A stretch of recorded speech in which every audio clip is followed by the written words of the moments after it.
Bon, salut Alex. Salut Donc, Pierre. écoute, moi, je suis super content d'avoir ce petit moment là avec toi où on va pouvoir un petit peu discuter parce Ouais, que je pense que depuis hier, tu sais que tu es diplômé de l'école. finalement, ouais.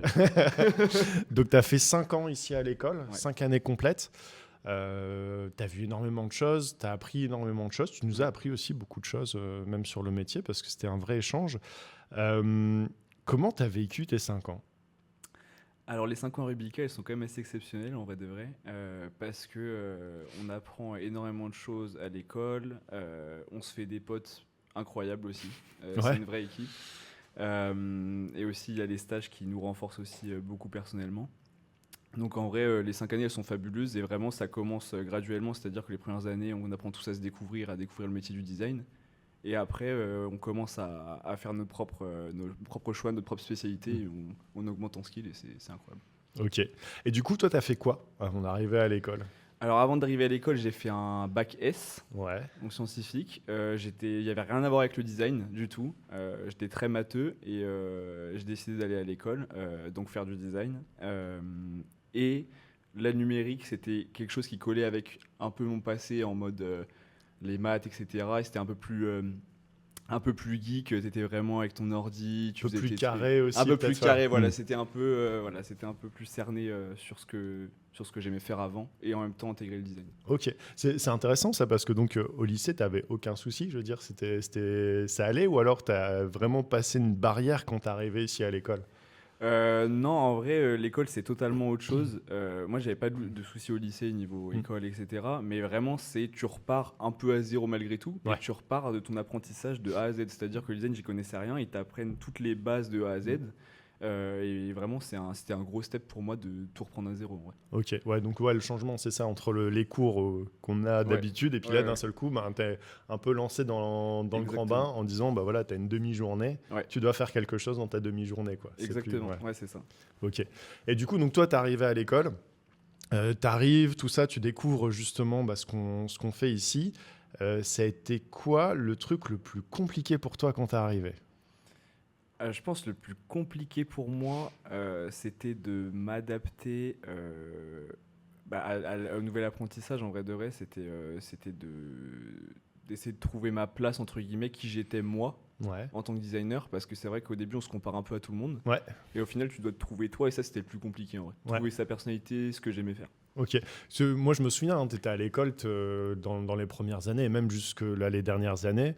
Je disais souvent quelque chose quand on parlait de toi, c'était tu étais le premier arrivé, le dernier à partir. Ouais, Est-ce que ça, tu te retrouves un petit peu là-dedans ou ouais, pas? ouais, ouais, ouais, Et carrément. pourquoi tu faisais ça en fait? Pourquoi? Bah, en fait, je voulais faire ça dans le sens où, pour moi, quand tu arrivais au tout début et que tu repartais à la fin, tu avais une grosse journée devant toi et donc tu pouvais explorer un max de trucs. Alors que Mm. vraiment, si tu étais là qu'une après-midi, une matinée où tu faisais ta journée tranquillement, en vrai, tu pouvais pas augmenter aussi rapidement que si tu te donnais à fond et que tu Ouais, faisais tes journées vraiment complètes ouais. de A à Z. Et ça, c'était vraiment important pour moi d'augmenter rapidement en skill parce que sinon, je savais que les 5 ans, ça passe super rapidement. Donc, en Ouais, soi, ça carrément, carrément. t'es Je pense que obligé de tous les faire des étudiants gros. le disent quand ils viennent, ils disent ouais, on rentre en première année, c'est tranquille, on a Au 5 final, ans t'arrives vite à et la troisième et après, t'as les deux autres après. Donc, ouais, c'est c'est ça, compliqué. c'est ça. Et donc toi, en première année, tu as découvert Blender. Ouais, Premier projet sur Blender et donc voilà, vous avez à la fin le projet donc en première année avec les deuxième années ouais, également. exact. Mais surtout, ces 2 premières années, vous êtes rattaché au design transport en UM. Beaucoup, ouais, ouais, Beaucoup, ouais. ouais. Et donc ça, est-ce que ça a été un frein pour toi? Est-ce qu'au bout d'un moment, enfin, Non, du coup, pour moi, à la base, je voulais faire du design transport, donc c'était quand même la voie que j'aimais le plus. ouais, Et vu qu'il y avait le numérique en plus de ça, donc au final, ça m'a pas du tout gêné. Mais globalement, c'est pas gênant, même si on aime le produit, ça reste super ouvert. Et ouais, l'automobile, ça reste du produit aussi. Le transport, ça reste du c'est un produit. gros Donc en soi, produit ouais, quoi. c'est un gros produit. Ouais. Donc en soi, il n'y a pas de galère, quoi. Ok. Et donc là, première année, tu découvres tout ça. Ensuite, on arrive en deuxième année. Donc là, Ouais, c'est la découverte d'Alias un petit ouais. peu. Et là, c'est dur. Là, c'est dur. Là, c'est une petite claque, Ouais, effectivement.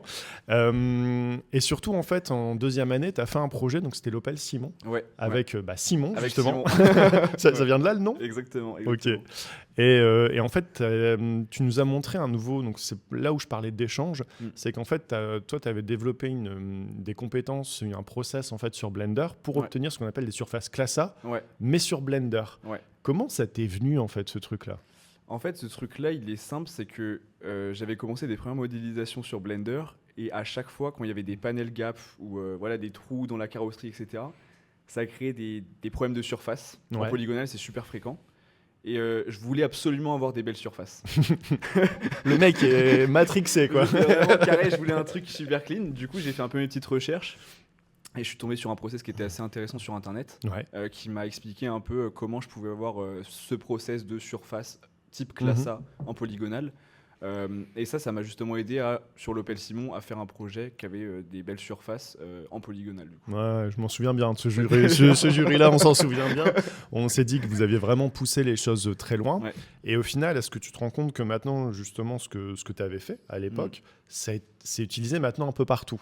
Ouais, au final, ça c'était au tout début à Rubica, c'était un peu nouveau, même Blender, c'était pas super intégré Non. dans les entreprises. Et maintenant, ils sont tous en train de faire le switch. Et même ce process de shrink wrap, il l'est appliqué, mais genre quasiment partout en Ouais. automobile. Donc ça devient quand même un standard. Et c'est pour ça que ouais, ça reste un process super bien à apprendre, quoi. Carrément. Et donc toi, donc là, voilà, on arrive en deuxième année. Donc là, on va dire un petit peu, c'est le petit bain. Ouais, On est là, ça va, tranquille. on est tranquille. Puis on arrive en troisième année. Ouais. Donc là, en troisième année, notamment en numérique, on passe de quelques heures, entre guillemets, par année à un programme full numérique. Ouais. Et donc, vous vous retrouvez avec des heures et des heures d'Alias. Ouais, là, Parle-nous un petit peu c'est d'Alias. vraiment- Est-ce que c'est ton ami Alias maintenant? Alias, c'est toujours pas mon ami à 100%, mais ça reste un logiciel qui est super compliqué au début, surtout enfin, vraiment l'approche polygonale est très intuitive. Ouais. Et le Surface X est beaucoup plus axé sur l'ingénierie, etc. Donc ça reste un autre univers, entre guillemets. Mais on a des bons profs qui nous aident à bien apprendre Alias. Donc non, franchement, après 1 ou 2 années, on commence à avoir le logiciel en main, mais Alias, ça met 10 ans à vraiment cerner le logiciel. Donc même là, je galère toujours sur plein de trucs. C'est compliqué. Ouais, bah effectivement, de toute façon, Alias, c'est un logiciel qui évolue Ouais. tout le temps. Maintenant, c'est le standard, parce Ouais. que toi, ton but, c'était de partir dans l'automobile. Ouais, carrément. On est Et c'est d'accord. le standard en automobile actuellement. Ouais, Même voilà. ISM Surf, en vrai, qui est beaucoup moins utilisé maintenant, Alias, ça reste le pionnier là-dedans, Ouais. dans les surfaces, quoi. Tout à fait, tout à fait. Si on revient dans l'histoire, même d'ailleurs, c'est grâce à Alias qu'on a commencé à avoir le métier de designer Ouais, numérique ouais, chez, ouais. chez Renault. Donc ouais, effectivement, tout ça, c'est voilà, c'est hyper intéressant. Donc tu t'es senti progresser à ce moment-là, ou alors Ouais. ça se passe comment la progression? Moi, on me dit souvent c'est des steps. Ouais, c'est des Est-ce que steps. c'est ça? Ouais, c'est des steps. C'est-à-dire qu'au début, tu vas faire tes premières modées. Déjà, ça va être compliqué d'assimiler tous les outils, en fait. Mhm. Il y en a énormément. Et au début, tu vas te planter énormément. Tu fais des surfaces qui n'ont pas vraiment de gueule, en fait. Et au fur et à mesure, tu vas construire de plus gros objets. Au début, on a commencé par un petit rasoir. Mhm. Et après, on a fait un bateau. Et après, Mhm. on a fait des voitures. Donc vraiment, Ouais. c'est step by step, quoi. C'est ça. Et ouais, ça m'a beaucoup appris de commencer par ces petits trucs-là au tout début, quoi. Ok, bah ça c'est top. Et donc ouais, donc il y a cet aspect modélisation d'un côté. Donc c'est ce qu'on dit également. Hein, on peut pas faire de beaux rendus sans une belle modélisation, Oui. et on en arrive au rendu. Oui. Donc là, en troisième année, vous avez aussi découvert des logiciels comme par exemple Substance. Ouais, exact. Donc avec Adobe qui vient à l'école pour vous faire les cours. Ouais. Justement, est-ce que toi, à ce moment-là, est-ce que tu as vraiment migré complètement sur Substance? Parce que le process, c'est on modélise par exemple sur Alias, on Ouais. emmène sur Blender, on fait le rendu. Ouais. Est-ce que ce plot milieu Substance, tu l'utilises encore aujourd'hui? Alors Substance, je l'utilise encore un peu aujourd'hui. C'est bien pour placer des logos, etc. très rapidement. Après, pour pas mal de textures, Blender, ça reste très très fort. Et Ouais. vu que j'ai fait énormément d'années sur Blender au tout début, je Ouais. suis assez à l'aise avec le logiciel. Et du coup, j'aime faire mes textures aussi dans Blender. Directement. mais Substance, ça reste un super moyen d'aller très Ouais. rapidement et d'avoir un résultat super qualitatif, quoi. Ok. La seule limitation de Substance, c'est le dépliage des UV par C'est le contre. dépliage des UV. Et Ouais. avec le CAD, c'est Ouais. compliqué parce que ça te donne un mesh qui est un peu frauduleux. Un peu quoi. biscornu. On est d'accord. Du coup, c'est compliqué. Mais non, ça On ça est suffit. d'accord. Et du coup, donc troisième année, c'est là aussi où tu as commencé les projets vision. Ouais. Tu avais fait quoi en troisième année en projet vision? En troisième année en projet vision, j'ai fait mon premier projet avait rien à voir avec l'automobile. Et Ouais. c'est ça qui est bien à l'école, c'est que tu fais tout. T'es pas automobile. Ouais. Et t'apprends plein d'univers. Et j'avais commencé par de la bijouterie. Donc rien à voir. Et, Projet Lepage, c'est ça? Projet Lepage, Ouais. etc. Ouais, c'était un super projet parce que ça m'a appris énormément sur le bijou, sur comment tu construis un bijou, c'est quoi les normes en bijou. Faire des textures aussi, Ouais. faire des rendus de bijoutiers. Et c'est totalement différent de l'automobile aussi. Donc c'était un super projet. Et après, j'avais enchaîné par un projet BRP, qui était un peu plus transport du coup. Mais c'était pareil, un véhicule qui avait rien à voir. On était parti sur un tuk-tuk, donc 3 roues. Et vraiment, c'est un package qui est totalement différent. Et chaque projet vision t'apprend d'autres univers en fait. C'est ça qui est bien. Ouais, le tuk-tuk, c'était celui qui se conduisait un peu différemment avec des poignées de chaque côté. Exact. Et là, l'attention du détail, je m'en souviendrai toujours, puisqu'on ne pouvait pas vraiment tourner avec le véhicule. C'était le fail du projet. C'est à ça. la fin, on s'est rendu compte qu'on ne pouvait pas tourner. Donc, voilà. Il y a quand même des petites erreurs. Mais voilà, après, c'était l'intention qu'il y avait derrière sur ce projet-là qui était importante. Ouais. Après, sur tous les aspects techniques, c'est vrai qu'on peut revenir dessus quand on est dans un vrai développement de projet derrière. Donc toi, tu as fait ces 3 années à l'école, tu as fait ces projets vision, donc les projets vision qui sont à chaque fois sur un semestre. Ouais. Tu es parti où en stage ensuite? En stage de 4e? Après, en stage, je suis parti à Toyota, à Sophia Antipolis. Ouais. Donc là, du coup, je retrouve l'automobile. Et pendant ce stage-là, j'ai appris énormément de choses. Donc à la base, le stage, il était destiné au fait que j'intègre un peu plus la pipe blender dans les studios, parce que ça restait super récent. Et moi, en contrepartie, j'ai appris énormément sur l'alias. Comment on construisait une voiture, c'est quoi les contraintes d'une voiture. Et ce stage, il m'a énormément appris sur le côté personnel comme sur le côté professionnel. Et du coup, donc là-bas, tu étais vraiment intégré dans le studio. Je veux dire, tu n'étais pas dans un. Ah là, t'es pas un le stagiaire à côté. qui fait les cafés, voilà, c'est etc. ça. Là, t'es vraiment avec les professionnels. Et c'est ça qui est bien, c'est que tu rentres directement dans ce monde-là et tu commences à discuter avec des messieurs. On va les appeler comme ça, effectivement. Et du coup, donc, c'est quoi l'ambiance justement dans un studio de design comme ça? Est-ce que c'est une ambiance plutôt très sérieuse ou alors plutôt détendue, ou alors, ça dépend des moments peut-être? Non, c'est plutôt détendu. En fait, pour l'anecdote, moi, le premier jour, j'étais arrivé en polo, très bien habillé et tout. Et le premier truc qu'on m'a dit, c'est en vrai, tu peux venir comme tu veux, hein, tu peux mettre le pantalon que tu veux. Il n'y a pas besoin, il y a pas un dress code, quoi. Et là, tu comprends direct l'univers du studio. C'est vraiment très cool, très relax. Ils savent bosser quand tu dois bosser. C'est ça. Mais c'est un peu l'ambiance que tu retrouves dans les studios design à l'école quand tu fais tes projets. Donc, c'est vraiment pas loin pour le coup. Ok. Et donc, il y a ce côté, en fait, on est détendu, par contre, j'imagine passionné par le boulot. Ouais, là, il faut être passionné aussi. Parce que vraiment, des fois, les tâches, elles sont quand même compliquées. Ouais. Et si tu t'attends à être un peu à la cool ou à être reposé sur tes acquis, c'est pas du tout le cas. Et en fait, ils te mettent toujours beaucoup de travail sur le dos. Et il faut vraiment être passionné pour aimer ce métier, quoi. Ok. Et du coup, on parlait de step tout à l'heure. Est-ce que là, il y a eu un step aussi, avant-après? Ouais, il y a eu un gros step. Notamment sur la modélisation d'une voiture entière que j'avais jamais fait avant. Et j'ai bossé avec un designer professionnel, donc c'est aussi super différent. Ses attentes, elles sont différentes parce qu'il a bossé sur des véhicules qui roulent dans aujourd'hui, la rue. Donc ça m'a énormément appris là-dessus. Et au final, je ressors du stage avec une voiture modélisée en entier. Et j'étais super fier de moi. J'ai eu ma petite maquette imprimée en 3D, donc le petit cadeau à la fin. Donc non, c'était le truc qui grandi, quoi. Ouais, le truc qui fait plaisir. Donc là, tu nous parles de ce qu'on appelle les hard skills, donc vraiment techniques de modélisation, etc. Et les soft skills dans tout ça. Est-ce qu'à un moment donné, quand on est baigné comme ça dans une entreprise, il n'y a pas quelque chose qui se passe où on prend de la maturité, tout simplement? Ouais, tu prends de la maturité. Déjà, le premier truc, après moi, ça ne m'avait pas trop choqué, mais il faut vraiment arriver à l'heure. C'est-à-dire que si tu commences déjà à arriver un peu en retard, voilà, tout le monde arrive à l'heure, etc. Et aussi sur la manière de communiquer avec les autres. Tu ne peux pas communiquer pareil que comme tu communiques avec ton pote qui est à l'école. Donc tu apprends à vraiment mettre tes idées sur le papier, à dire ce qui va, ce qui ne va pas, mais toujours de façon cordiale. C'est ça. Et ça, niveau communication, ça m'a énormément appris aussi. Ouais, j'imagine. Et du coup, donc, tu reviens avec toutes ces compétences à l'école. Donc là, on est en 4e année. Et tu attaques l'exercice de classe A. Et là patatras. Non, la classe A, c'est ça. C'est un exercice pour modéliser une voiture avec les surfaces les plus belles que tu peux avoir dans l'industrie, entre guillemets. Et le but, c'est de reproduire une voiture qui existe déjà. Et c'est totalement différent de ce que j'avais fait en stage. C'était de la création de voiture et là, c'était de la reproduction. Et cet exercice, il est compliqué parce que tu dois prendre en compte une voiture qui existe réellement et comprendre tous les reflets de cette voiture-là. Et donc, du coup, tu dois t'appuyer sur des photos, il faut avoir le sens de l'observation. Et c'est super rigoureux parce que globalement, on avait 3 mois pour le faire, un truc comme ça. Et ces 3 mois, l'école, la voiture, tu la bosses aussi chez toi. Tu la bosses pas qu'à l'école. C'est ça. Parce que c'est un projet qui est super chronophage, en fait, globalement, et il faut être super appliqué. Donc, c'était un exercice compliqué. Bon, ouais, c'est toujours un moment de passage, même, Ouais, et surtout c'est pour ceux iconique. qui sont pas dans l'automobile, qui sont plus dans le produit, c'est toujours un passage un peu compliqué, quoi. Ouais. Donc effectivement, donc là, il y a le projet de classe A, mais il n'y a pas que ces projets-là en quatrième Ah année. non, Vous non, devez non, non, non. jongler avec beaucoup de projets d'un seul coup. Ah Donc ouais, il y a ouais. le projet effectivement de modélisation classe A, il Ouais. y a le projet long qui continue à Qui chaque continue en semestre, parallèle. et il y a aussi le projet d'animation qui commence. Ouais.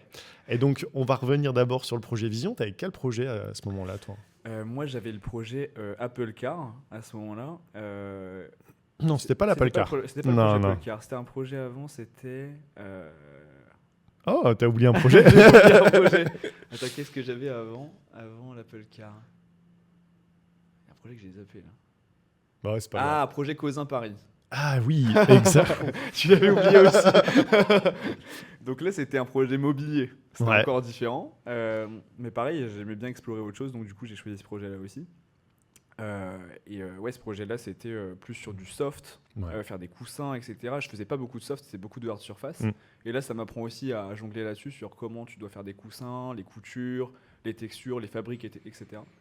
Et aussi l'armature de la chaise avec le bois, comment tu découpes le bois. Fallait apprendre tout ça aussi pour mettre tes textures correctement aussi. Donc ouais, ça m'a beaucoup appris aussi. Ouais, ce que je comprends là aussi, c'est que très concrètement, quand vous arrivez sur un projet, Ouais. vous êtes designer numérique, designer produit ou transport ou même UX, vous devez être expert, entre guillemets, expert d'un Ouais, jour voilà, faut sur s'informer sur la manière dont sont faites les choses réellement pour C'est ça. que quand tu fasses tes rendus d'images de synthèse CGI, tu te retrouves pas avec une texture de bois qui va n'importe où. Ok, ouais. Parce que le bois, il est coupé de telle façon ou de telle façon. Il faut vraiment avoir l'expertise pour pouvoir faire un pouvoir- truc qui va ouais. être crédible à la fin. Voilà, c'est ça. Et même dans la conception des produits, pour pouvoir faire des produits qui eux-mêmes vont être crédibles et que l'entreprise Exactement. pourra réutiliser Exactement, derrière. ouais. Donc ouais, donc tu as ce projet Vision-là. Il y a également donc, le projet d'animation. Et le projet d'animation, c'est quelque chose, donc un projet étudiant que vous avez récupéré ici à l'école, Exactement. avec des étudiants pas forcément très motivés à vous aider, si je me souviens bien. Et du coup, vous avez décidé, vous, en tant que designer numérique, donc vous étiez dans donc, un groupe de 4, Ouais. et à 4, vous avez décidé de reprendre les sketchs initiaux pour refaire en fait le concept du projet. Et transformer tout le projet. Voilà, c'est ça. Ouais, donc en fait, le projet, c'était une Alfa Romeo pour la course DTM. Ouais. Et le concept un peu farfelu là-dedans, c'était qu'il y avait du ferrofluide pour contrôler les masses de la voiture. Ouais. On tourne à droite ou à gauche.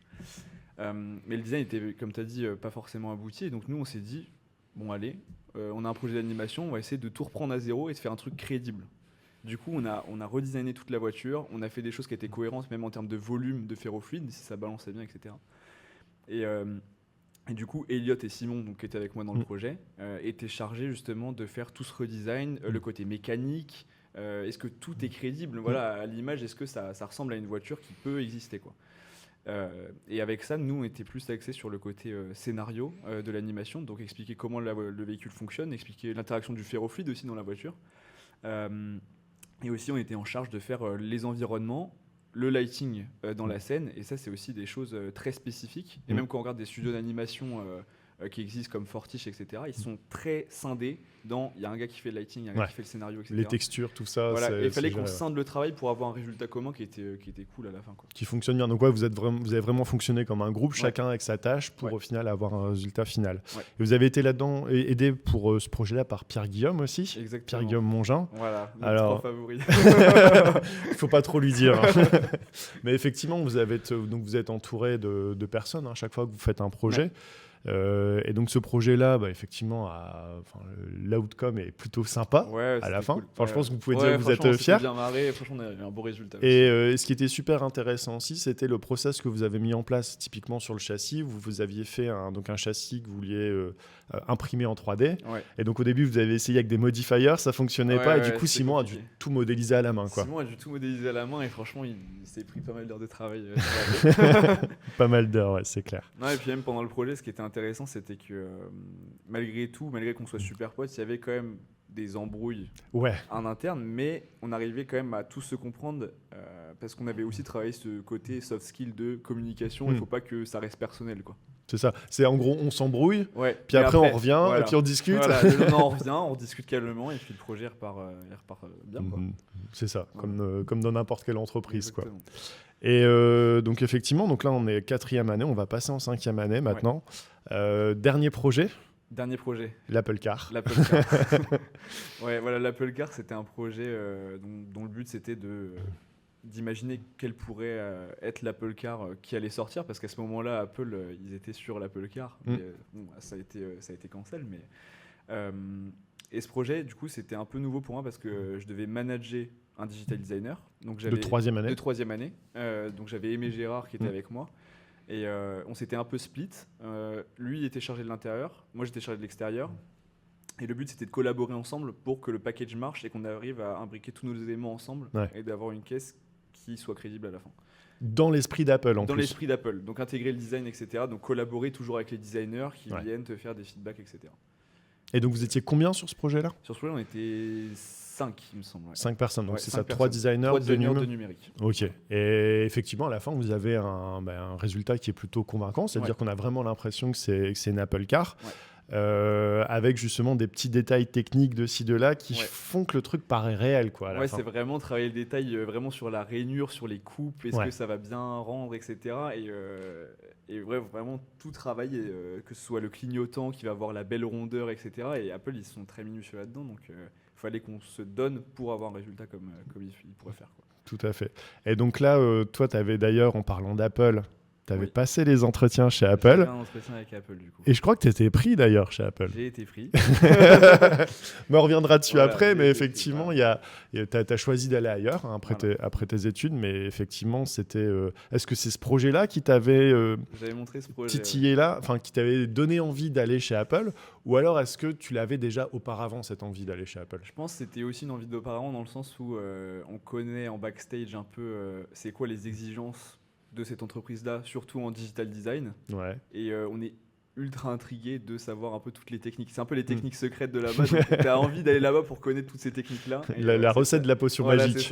C'est ce qui m'a donné envie, en tout cas, de postuler là-bas aussi. Ok. Et donc, toi, tu finis donc ton cursus. Tu pars ensuite dans une entreprise que tout le monde connaît en Suède, qui s'appelle Koenigsegg. Ok. Pourquoi Koenigsegg ? Alors Koenigsegg, c'est assez drôle dans le sens où, même par rapport à moi, c'est un peu mon rêve d'enfant. J'ai toujours aimé la voiture super sportive, les hypercars. Et je me suis dit que c'était un peu un rêve inaccessible. Donc j'ai postulé là-bas, j'ai été accepté. Et globalement, ce qui est bien avec cette marque, c'est que le digital designer, c'est lui qui est au cœur de la chose, entre guillemets, et pas forcément le designer. Dans le sens où c'est énormément par rapport aux contraintes aéro.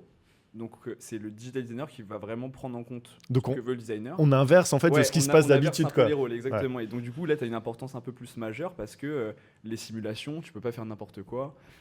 Donc on est un peu au cœur. C'est ça. Donc après tu es au cœur mais tu es aussi un peu entre les deux. C'est-à-dire que d'un côté tu as un designer qui a une intention, de l'autre côté tu as la tech. Exactement. Et toi tu es au milieu. Voilà, là faut prendre le fight entre les deux et faire un accord commun. Ok, non mais c'est hyper intéressant. Et donc donc toi tu es parti là-bas avec Elliot qui était aussi dans ta promo, donc vous étiez à deux et vous avez travaillé notamment sur un projet d'animation pour la marque. Est-ce que tu peux raconter un petit peu ce que c'était ? Ouais, alors le projet d'animation, en fait, il y avait les 30 ans de la marque. Ils voulaient célébrer ça. Du coup, ils voulaient montrer toutes leurs voitures avec une animation spécifique pour chaque voiture. Ok. Donc quand on a entendu ça avec Elliot, parce qu'on était deux seuls en visualisation, on a un peu paniqué. Parce que ça reste, ils avaient, il me semble, 15 voitures. Et donc vous êtes stagiaire encore à ce moment-là. On est stagiaire. Donc on arrive, on fait bon, allez, ça va bien se passer. Et on devait, parce qu'ils n'avaient aucune data qui était prête à rendre. Et avec Elliot, on a fait un énorme effort de collecte de data. Donc c'est ça, c'est-à-dire qu'il y avait des fichiers des voitures sur certains logiciels, sur d'autres, des pièces, des machins, c'est ça ? D'autres qui n'étaient pas bien exportés, du coup il fallait réexporter, il fallait rentrer. Il y avait un énorme travail d'organisation. Et justement ce stage-là, c'est ce qui nous a le plus appris, c'est l'organisation. Vraiment on était cadré à être super organisé parce que ce projet, il n'y avait pas le droit à l'erreur d'une semaine ou quoi. Donc on a dû ramener toutes les voitures sur Blender, les préparer avec les mêmes textures, mettre des textures cohérentes, etc. Faire l'environnement, faire le lighting, un peu comme notre projet d'animation qui nous a été enseigné du coup en 4e année. Et on arrive à sortir un truc super cohérent à la fin, qui est customisable. Donc en fait, même s'ils veulent refaire ça pour un client après, ils peuvent remettre la voiture avec l'aspect du client. Et du coup, ils étaient ravis de ce qu'on avait fait là-bas. Donc, c'est cool ça, super. Et donc, suite à ce stage chez Koenigsegg, vous avez une proposition d'embauche. Elliot et toi. Et c'est là où tu dois choisir entre Apple et Koenigsegg. Pourquoi Koenigsegg et pas Apple? Bah, je pense Apple, c'était plus le côté curiosité. Donc, je pense que peut-être après, je me disais qu'après peut-être 3 mois là-bas, j'aurais peut-être été moins intéressé parce que c'était pas forcément de l'automobile. Et j'ai choisi Koenigsegg plus par choix de cœur Ok, que par choix de curiosité en fait. Voilà, Ok. juste continuer à faire un peu mon rêve d'enfant quoi. Euh, et puis après, rien n'empêche que après je parte en produit parce que moi en vrai de vrai, ça m'a aussi beaucoup appris à l'école de switcher vers le produit. Je suis toujours super intéressé de ce qui se passe ailleurs. ouais. Et donc c'est pour ça que même partir en produit, ça m'intéresserait beaucoup. Bah, et puis même, on le voit dans le parcours d'anciennes personnes qui sont designers numériques. Ils font tout. Ils font tout. Ils passent Mhm. du produit au transport et puis ils décident de repartir dans le produit. Enfin, c'est hyper perméable, en tout cas On en peut switcher numérique. facilement. Ouais, Ouais. ça c'est le principal avantage, c'est que tu peux du jour au lendemain te dire bon bah j'ai envie de faire du produit, je pars en produit. Ça, T'as c'est juste, magnifique. on va dire juste, entre guillemets, Entre guillemets. à adapter ton portfolio Voilà, c'est par ça. rapport à l'entreprise Oui, dans voilà, laquelle c'est tu veux ça, partir. présenter quelque chose de plus cohérent si tu veux aller en produit Ouais. ou plus cohérent si tu veux aller en automobile, mais ça reste super versatile quoi. Et donc pour ça, tu pars un peu l'esprit libre en te Ouais. disant bon, là je vais aller faire ça en tout cas pendant un certain temps C'est et puis ça. ensuite on verra Voilà, c'est ça. où la vie me mène. Exactement. Ok, bah c'est super cool. Et donc tout ça nous amène à ton jury de diplôme Oui. où tu présentes donc ces 5 années que tu as passées à l'école. Ouais. Donc au travers d'une présentation, tu étais le dernier de la journée à passer Ouais. devant un amphi plein Ouais. parce que toutes les autres présentations étaient terminées, donc tout le monde est Tout le venu. monde est venu à l'amphi, c'était un peu stressant. Donc tu t'es retrouvé avec toutes ces personnes-là, plus le jury. Ouais. Donc dans le jury, avec quand même des personnes Il y avait des gros noms. Ouais. des Ouais. gros noms. Ouais, Donc ouais. on avait Louis Vuitton, Autodesk, Jaguar et Kiska. Mm. Donc effectivement, quatre entreprises Ouais. plutôt connues. Donc ces 4 personnes aussi qui sont là pour te juger. Enfin même plus que 4, puisque Jaguar était venu à 4 À quatre personnes. ouais. Donc Ouais, ouais. tu avais 7 personnes en face de toi. Et donc tu présentes ton parcours. Est-ce que tu as été stressé par rapport à ça ou pas? Alors le stress, je pense qu'il n'était pas forcément dans le contenu, dans le sens où je savais ce que j'avais fait pendant ma scolarité. Ouais. J'étais pas trop inquiet, mais c'est vrai que passer devant un jury de professionnels, c'est super stressant. Peu importe la situation, je pense, parce que voilà, ils sont là pour te juger, ils sont là pour voir ce que tu as fait. Mais malgré tout, avec le parcours que tous on a eu, que ce soit Simon, Sam et Elliot, qui sont dans la promo, on a tous bien passé notre jury de diplôme. Ouais. On était tous stressés, mais au final, les retours étaient super bienveillants. C'est ça. Donc, au final, très content de Puis au final, vous avez été aussi pas mal, on va dire, éduqués Ouais, pendant ouais, le cursus à l'école, puisqu'au final, au travers des projets Vision, à chaque fois, vous avez 3 jurys pour chaque projet C'est ça. Vision. Donc vous arrivez à 12 jurys au On total est déjà entraîné en à anglais passer, ouais. avant de pouvoir passer On est ce déjà jury. bien Ouais. entraîné à passer devant quand même des gens. C'est pas la première fois qu'on le fait. C'est donc, ça. C'était stressant, mais malgré tout, on a une préparation à ça. C'est donc, ça, c'est ça. Et puis on a vu des belles surprises comme Simon qui, d'un seul coup, s'est révélé le jour Ouais, du jury ouais, et il nous a clairement. fait une super présentation. ouais, quoi. ouais, ouais. Donc ça, c'était vraiment hyper intéressant. Donc très beau parcours. Maintenant, donc tu vas partir chez Koenigsegg. Tu pars la semaine prochaine, cette semaine. Je pars dans 3 semaines. Dans globalement. 3 semaines, Ouais, ok. globalement, ouais. Ok. Donc tu Donc, commences là au début d'année Je chez commence en Koenigsegg. janvier. Voilà. Ok. Et est-ce qu'il y a un truc peut-être que tu as regretté pendant ces 5 années, quelque chose que tu aurais préféré faire autrement ou mieux ou différemment? Je pense que j'ai rien regretté ces 5 années. T'as profité à fond? Ouais, je pense que je les aurais fait pareil. J'ai vraiment rien à changer, je pense. Comme j'ai dit, on a vraiment une bonne école. Et puis même tous les collègues qui sont en transport, en produit, en numérique et en UX, il y a une belle cohésion Ouais. entre tout le monde. Et ça, c'est vraiment le top, quoi. Cohésion qu'on retrouve pas qu'à l'école, puisque je me souviens aussi Ouais. que vous avez aussi des moments en dehors de l'école Oui, il y a où beaucoup de vous moments en amusez dehors de pas mal. l'école, ouais. voilà, on fait aussi beaucoup la fête. C'est ça, c'est une communauté en fait. Ouais, Quand, clairement, c'est ça, ça s'arrête pas qu'à l'école, donc on n'est pas en travail et après on se parle plus, etc. On sort énormément en dehors de l'école parce que voilà, tout le monde se connaît bien et c'est la bonne entente entre tout le monde, quoi. Ok. J'ai une dernière question, si tu veux bien, Oui. qui concerne ton travail. Ouais. Je me demandais est-ce qu'un jour tu allais faire un autre pneu que celui de Michelin. Parce que dans tout tes rendus, C'est le même. tu as fait un pneu, nickel, et on le retrouve absolument partout. Ouais, Alors est-ce que ouais, tu vas en faire un autre dans les mois qui viennent? Je vais essayer, mais non, mais globalement, le pneu, c'est l'asset le plus chiant à faire. Donc je me dis, t'en fais un, t'en fais pas deux, quoi. C'est fini, quoi, après ça. Ok, Voilà. mais effectivement, c'est vrai que ce pneu, on mettra des images Ouais. dans le truc, on le retrouve, il est magnifique, Il est tout beau, mais tout une beau. fois qu'on l'a vu, on ne voit plus que lui. Ah oui, il n'y a que le pneu, il n'y a même plus la voiture. Je regarde Il y a le plus plus rien. Mais effectivement, et en fait, ce qui est hyper intéressant dans ton travail, et c'est ce qui a été notamment amené par le jury de diplôme, c'est qu'en fait, tu as amené énormément de créativité au travers de tes rendus. C'est-à-dire que tu n'es jamais resté plus ou moins dans le même rendu, tu as toujours cherché à aller faire des trucs différents. Ouais, c'est ça, c'est ça. Et le jury, je peux le dire maintenant, a particulièrement apprécié le rendu en noir. Donc, c'était de la Ferrari que tu as fait avec Alban. Ouais, ouais. Raconte-nous juste vite fait un petit peu, c'est quoi ce décor à la base? Ah, voilà. Donc en fait, faut savoir qu'en numérique aussi, on est très stratège. On va pas perdre notre temps à tout reconstruire. Donc j'avais regardé un peu sur des sites de 3D des décors qui existaient déjà. Et j'avais vu un décor d'une salle pink avec plein de bouteilles, de Barbie, etc. Mais je me suis dit, il y avait plus que ça. Il y avait vraiment la salle qui était importante et je voyais ce que je pouvais en faire. Ouais. Du coup, j'ai vraiment download la scène. Et après, j'ai tout enlevé. J'ai laissé que les murs parce qu'il y avait toutes les moulures qui étaient super intéressantes. Et j'ai mis tout en noir et doré. Et ça apportait vraiment un rendu dramatique à la scène, alors qu'à la base, la scène, elle est toute mignonne. et ouais, du coup, à la base, c'était un décor Barbie, quoi. Ouais, c'était un décor Barbie. Le En mec fait, t'a comme quoi, tu transformé. peux tout transformer, même en texturant à ta sauce avec un lighting différent. Tu peux transformer une scène qui n'a rien à voir, quoi. Ok. Donc, ouais, c'était intéressant. Mais ouais. Et du coup, donc voilà, donc tu as eu 5 années où tu as évolué, tu as découvert des choses. Et puis j'espère que dans le futur, tu vas encore découvrir des nouvelles choses. En tout cas, c'est le métier de designer numérique, on ne cesse jamais d'apprendre. Exactement. Et en tout cas, moi, je voulais te remercier pour ton temps et puis cet échange qui était hyper intéressant sur tes 5 années à l'école. Et puis, on espère de te revoir bientôt, mais sous un autre statut peut-être. Pas le statut d'étudiant, plutôt d'intervenant. Oui. Ouais, ça serait bien. Merci Pierre. Pas de souci. Merci. C'était top. Let's go. Cool. Si jamais, Oui. dans les questions, il y a la partie management. Tu Ouais. l'as évoqué avec Aimé. Ok. Est-ce qu'il y aurait quelque chose à en retirer Ouais. de ce que tu as appris sur cette partie management? Parce que c'est important, je parlais comme aussi. Ouais. Et ensuite, peut-être, à voir si vous voulez, mais sur la partie justement, comment tu définirais un designer 3D?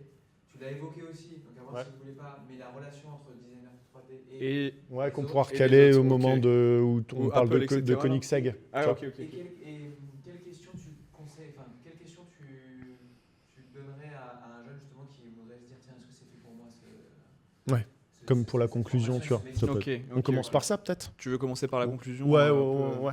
Ok. Allez, vas-y, on s'y remet. Allez. On rentre dedans. On rentre dans la notre peau du bulle. personnage.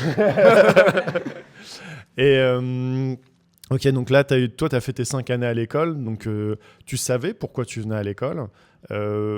Qu'est-ce que tu conseillerais à quelqu'un qui se dit ça me plaît, ce qui est présenté là, ça me plaît énormément, qu'est-ce qu'il devrait faire pour pouvoir avoir toutes ses chances de rentrer à l'école et derrière de réussir une carrière dans le design numérique? Ouais, alors en numérique spécialement, donc la passion comme on l'a évoqué tout à l'heure. Après moi, il faut savoir que j'étais très orienté dans le jeu vidéo à la base, j'aimais beaucoup ça. Ouais. La création. Tu l'as gardé ça un petit peu? Je l'ai gardé. Mais vraiment découvrir des mondes, explorer, etc. Et aimer le virtuel beaucoup parce qu'on travaille quasiment 100% en virtuel. Que sur PC, ouais. Et voilà, avoir ce côté créatif. Et je pense que c'est vraiment les ingrédients qui font que tu vas aimer travailler un monde virtuel parce que tu crées un objet virtuel et tu vas aimer ça forcément. C'est ça. Et derrière, en plus, il y a aussi le côté virtuel mais réel. C'est-à-dire que tout ce que tu crées, derrière. Ça peut se transformer en réel. En réel. Potentiellement, exactement. Donc je pense que c'est le meilleur conseil que je peux donner. C'est être créatif et aimer explorer le monde virtuel. Quoi. Ouais, tout à fait. Et donc, effectivement, il y a la partie créa. Et aussi, il y a la partie management, forcément, parce qu'on n'est jamais tout seul, je pense, dans un projet. On l'a évoqué, il y a le projet d'animation, vous êtes en groupe. En projet vision, vous êtes en groupe. Il y a des projets perso, donc la classe A, tout ça. Mais côté management, en fait, qu'est-ce qui, selon toi, a été le plus compliqué en termes de management? Tu es dans un groupe et tu dois faire avancer les choses. Qu'est-ce qui est compliqué? Alors, je pense qu'en management, il faut savoir déléguer. Ouais. Parce que quand tu travailles solo depuis le début de la scolarité, on aime beaucoup faire ses projets, on a notre propre exigence. Mais là, il faut faire en fonction des autres. Tu n'es pas tout seul dans le projet. Donc, il faut dire, OK, je lui fais confiance aveuglément. Je vais pouvoir dire, voilà, si ça ou ça ne va pas. Mais globalement, je lui fais confiance. Ça reste une extension en fait, de tout le groupe. Ouais. Donc voilà, faut juste dire ce qui va et ce qui va pas. Et après, si la personne est bien investie, ça se passe toujours bien globalement. Ok. Donc voilà, ça c'est le T'as dû parfois reprendre peut-être des choses d'autres personnes Tu ou- dois reprendre Ouais. parce que je pense que on a plus d'expérience avec les stages. On a eu des stages que eux n'ont pas eu, mais globalement, en numérique en tout cas, tout le monde est très très motivé, donc et tout le monde a des bons skills. Donc en soi, c'est vraiment du l'ordre du détail quoi. Ouais, et puis effectivement, en numérique, on peut pas se cacher entre guillemets. Ouais. C'est-à-dire qu'il y a beaucoup de travail personnel Ouais. et si on n'est pas investi, si on n'est pas Ça se motivé, ça se voit direct Mm, et mm, effectivement, c'est très compliqué. Ouais.